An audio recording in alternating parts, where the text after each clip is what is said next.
नमस्कार मित्रों। आज हम एक कविता सुनाते हैं।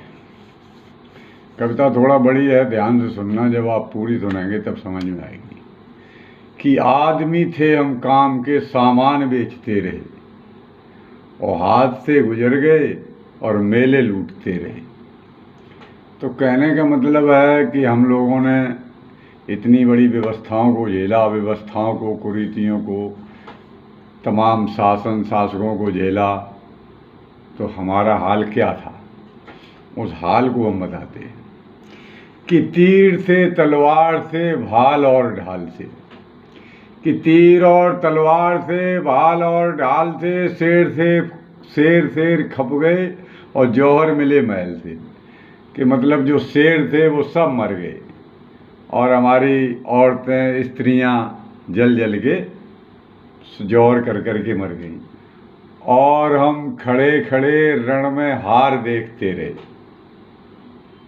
हाथ से गुजर गए और हम सामान बेचते रहे। कि हमने ये देखा कि चमारों में एक जाति थी, तो उन्होंने एक बार आंदोलन कर दिया फिरोज शाह तुगलक के यहाँ के ब्राह्मणों ने उनका जूता लेने से इनकार कर दिया। चमड़े के जूते बनाते थे, तो इस बात पे ही उन्होंने ड्रामा फैला दिया था।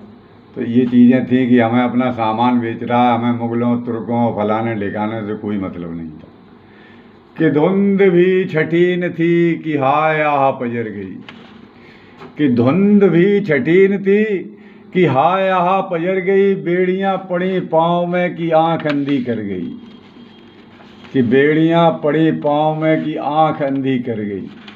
कि मतलब पृथ्वीराज सिंह चौहान की आंखें अंधी करके, बेड़ियां पाँव में डाल करके यहाँ से ले गया। ये जिसकी कितनी पावरफुल उसकी ताकत थी, कि हम लोग इतने बहादुर थे। कि घर बार लुट गए, कि शहर शहर जल गए, कि घर बार लुट गए, शहर शहर जल गए, पथ तो न चल सके पर गांव गली खो गए। और हम फिर वहाँ अपनी अव्यवस्थाओं को लेकर के गांव गली में भागने लगे। गांव गली ऐसी जगह गांव बसाते रहते थे जाके कि जहाँ उस समय रास्ते नहीं थे। तो गांव गली खो गए पर आबरू लूटते रहे, घर आबरू लुटते रहे, और मन व्यथित हो गए, और धर्म के वर्ण सारे भेदभाव में फंस गए। कि धर्म के वर्ण सारे भेदभाव में फंस गए, कि हमारे 4 वर्ण थे वो भेदभाव में फंस गए। क्या? अपना सामान बेचने के चक्कर में, कि हमारा कैसे भी सामान बिके। और हम लुटे पिटे जाति पाति कोसते रहे। आदमी थे तो हम काम के पर सामान बेचते रहे। मतलब आदमी तो हम काम के थे पर सामान बेचते रहे। क्या अजाब था कि फूल फूल गल गया। एक ऐसा अजाब आया कि हमारी छोटी छोटी बहन बेटियों को भी वो लूट करके ले जाते थे और हम तमाशा देखते थे। कि क्या अजाब था कि फूल फूल गल गया, और अपना ही देश था जो कि परदेश में ढल गया। अपना ही देश था जो कि परदेश में ढल गया। एक महल चीख उठी, कि एक महल चीख उठी कि मुगल घुस गया, और भाग कर जाऊं किधर किला महल गिर गया। अब मुगल घुस गया, भाग कर ये कहाँ जाए कि पूरे किले के चारों ओर डेला डाल लिया। हमारा मतलब जो है इस तरीके से हमारे पास गुलामी आई थी कि किला महल घिर गया, और एक दिन कत्लेआम शहर की गली गली। कि जो बड़े बड़े राजा महाराजाओं के घर थे, कि ऐसे गजरे मूरे की तरह वो काटे मारे जा रहे थे। कि एक दिन कत्लेआम शहर की गली गली, और हो गई सती सती की महल महल आग जल उठी। ये हालत थी। उधर वो हारे और इधर औरतों ने अपने जो महिलाएं थीं अपनी आबरू बचाने के लिए जौहर कर लिए। हमारे बहुत राजस्थान के कवियों में जौहर के लिए लिखा है। हम भी लिखने का प्रयास कर रहे हैं, लिखेंगे कभी। भोजशिला नालंदा तक्षशिला जल उठे, भोजशिला तक्षशिला नालंदा धू धू कर जल उठे, और अजान एक कान में अज्ञान कर उठे। अजान एक कान में अज्ञान में कर उठे। भाई साहब डर के मारे, अज्ञानी तो थे ही, हमें पता नहीं था कि ये अजान का मतलब क्या है। वे चिल्लाते थे तो डर के मारे अम्मा खड़े हो जाती थी। और जिद पर जिद बस गई और धर्म की जिद बन गई। मतलब एक ऐसा धर्म आया, उसने अपनी जिद स्थापित कर दी। क्या कि जिद पे जिद बस गई, धर्म की जिद बन गई और मंदिर मूर्ति तोड़कर हम ईद में चांद देखने लगे। कि यहाँ जितने मुसलमान हैं वो ईद में चांद देखने लगे और मंदिर मूर्ति तोड़कर जो नहीं सो इन मूर्तियों के लिए, बेचारी मूर्तियों ने क्या किया? मूर्तियों ने क्या किया? कुछ नहीं किया। लेकिन हमारी उन मूर्तियों की जगह वो सब तोड़ दिए और जगह ईद में चांद देखो, कि ईद में हम चांद देखने लगे। और हमारे गुरु नानक संत कैद थे।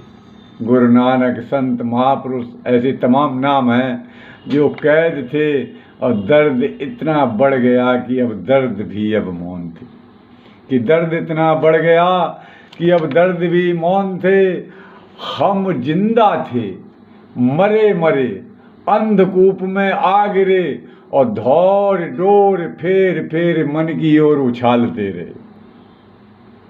मतलब हम अंधकूप में जब गिर पड़े तो अब कुएं में गिरने के बाद अगर भीतर से डोर उछालोगे तो पकड़ने वाला तो कोई है नहीं, तो तुम्हारा क्या होगा? तुम वहां भी मर रहे थे। आदमी तो थे हम काम के, पर सामान बेचते रहे। सामानों के लिए आंदोलन करते थे, मतलब सामान बेचने के लिए आंदोलन करते थे। अब क्या हुआ कि हमारे भी पथ प्रदर्शक ऋषियों का चिंतन कि जब जिनका पूरा आक्रांताओं का साम्राज्य हो गया तो उन्होंने भी, ऋषिश्वरों ने क्या सोचा, ये अब क्या करेंगे कि स्वांग कर चली पश्चिम से उगी किरण। कि एक स्वांग कर चली कि पश्चिम से उगी किरण और उम्मीदें जग उठी कि जगे मंत्र के पुण्य उच्चरण। मतलब अंग्रेजों की धीरे धीरे व्यवस्था फैलने लगी तो जाए कि उन्होंने कहा कि भैया अपना अपना सिस्टम बनाओ। तो फिर क्या हुआ कि शोर शोर भोर उठ गया। कि शोर शोर भोर उठ गया कि दिल्ली पहुंच गई पलटन। कि बहादुर शाह जफर के खिलाफ भी दिल्ली पलटन पहुंच गई है। कि राम राम कर उठे कि दुष्टों का हो रहा दमन और पर तभी बांटने की बयार थी, चल पड़ी भारत एक अखंड की, दो खंड में गाज आ गिरी।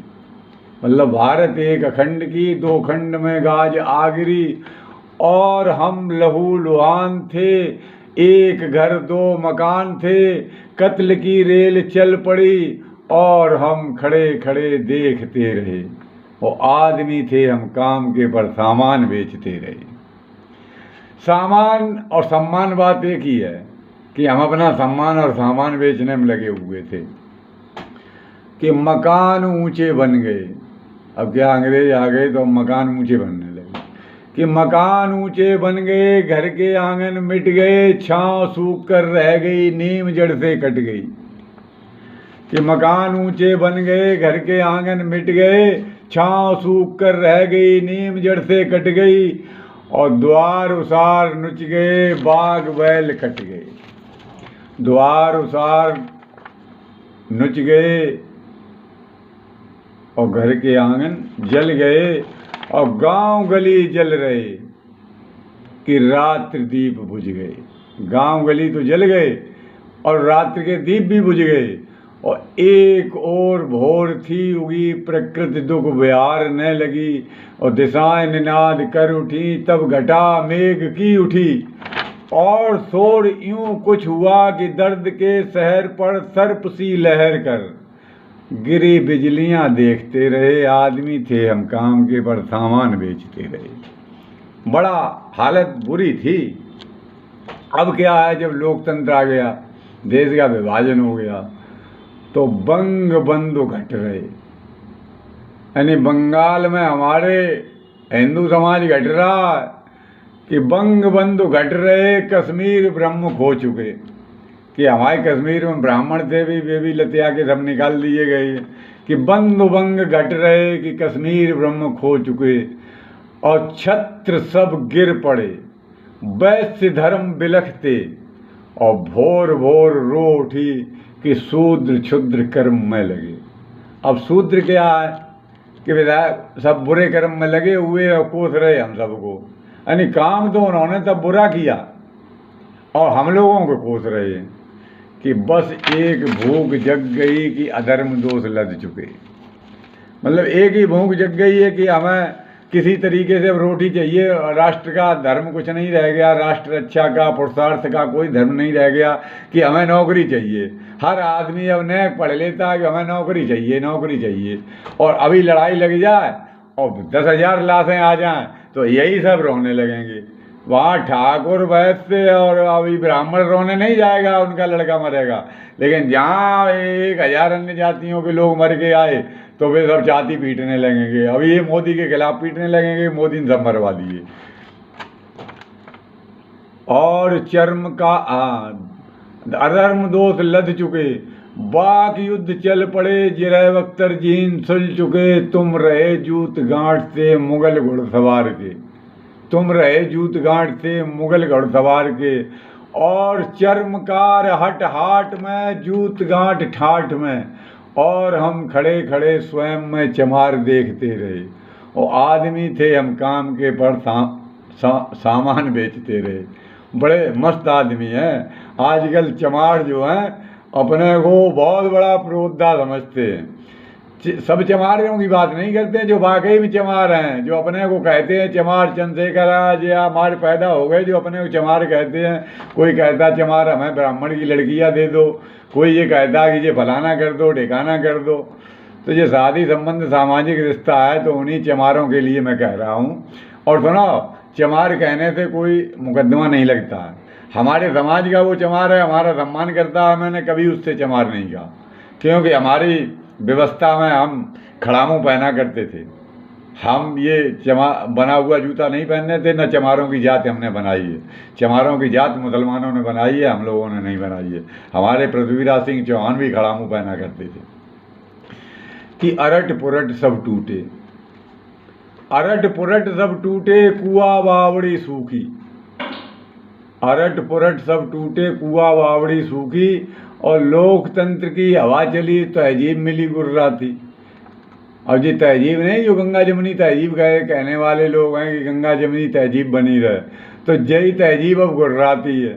अभी लोकतंत्र है तो थोड़ा शासन करने को हम लोगों को मिल रहा है, इनकी संख्या बढ़ गई तो ये फिर ये कहेंगे कि भारत में लोकतंत्र नहीं है, हमें बनने नहीं देते। कि तहजीब मिली गुर्राती, और थके थके घर द्वार पर, जीत जीत हार कर, कफन कफन हो गए, धर्म दफन हो गए। मतलब तुम सभी धर्मों की बात करो, लेकिन हिंदू और सनातन की बात करोगे तो इसको दफन कर दो कि धर्म दफन हो गए। और अपने घर द्वार छोड़कर इधर उधर हम दौड़ते रहे, और शहर के पड़ाव पर हम खड़े खड़े देखते रहे कि आदमी थे हम काम के पर सामान बेचते रहे। तो कहने का मतलब ये है कि व्यवस्था में अव्यवस्था उत्पन्न करना इस समाज का काम रहा है। इसने कभी भी हमारे राजाओं का, ऋषियों का चिंतन को स्वीकार नहीं किया है। इन्हें सिर्फ अपनी रोटी के लिए भी ये धर्म बदल रखते हैं इनका, और इसलिए बिल्कुल सरकार सही कर रही है, जो धर्म बदले उसको कभी भी आरक्षण का लाभ न दिया जाए। ये बात बिल्कुल सत्य है। आजकल के लिए इतना ही। जय भारतवर्ष, जय वंदे मातरम, जय सनातन।